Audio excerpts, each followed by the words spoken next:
pour un manager? Alors le plus gros impact pour un manager, c'est vraiment de changer d'état d'esprit et de ne plus se sentir au contrôle, mais juste se dire mais en fait c'est l'équipe qui fait, c'est à elle que je fais confiance. Je ne suis pas juste là pour contrôler. Et quelque part, c'est vraiment se dire à un moment donné, je délègue la confiance. On me fait confiance en tant que manager parce qu'en tant que manager, je fais en sorte que les choses se fassent. Mais au final, je délègue aussi cette confiance à l'équipe. Et finalement, arriver à ça, pour moi, c'est vraiment le gros changement pour un manager agile. Pour toi, ça serait quoi une des forces du manager agile? Une des forces du manager agile, pour moi, ce serait d'essayer, de tester, de ne pas vouloir faire des plans trop longtemps, attendre d'avoir le plan parfait pour se lancer, mais d'essayer d'itérer en discutant beaucoup avec ses collègues, ses parties prenantes, ses clients. Voilà. Loïc, pour toi, qu'est-ce que n'est pas un manager agile? Alors, le manager agile n'est pas un Scrum Master. Il n'est pas le sachant des méthodes agiles, il est juste le garant de l'autonomisation de ses équipes. Ce n'est pas non plus un coach.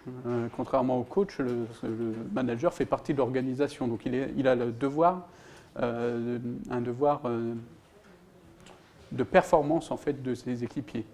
Et enfin, ce n'est pas un concept en lui-même, c'est vraiment une véritable personne qui est vraiment le lien entre la stratégie et la tactique de l'entreprise. Damien, si tu devais recommander un livre pour des managers agiles ou des futurs managers agiles, ce serait lequel?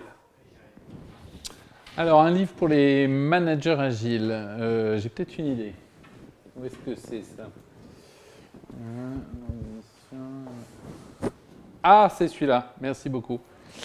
L'éloge du carburateur de Matthew Crawford, un bouquin qui parle ni d'agilité ni de management, donc c'est tout à fait intéressant pour creuser, réfléchir, s'ouvrir un peu le cerveau.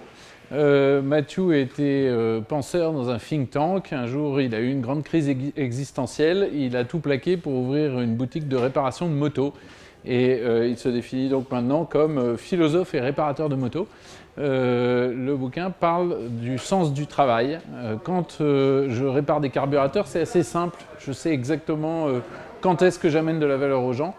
En revanche, quand mon métier c'est de produire des idées, que je suis manager, que je suis consultant, comment est-ce que je sais à quoi je sers? Eh bien, c'est toute la question qui est posée par ce bouquin. Je crois qu'en fait, c'est une question vraiment très agile et c'est pour ça que je vous recommande cette lecture.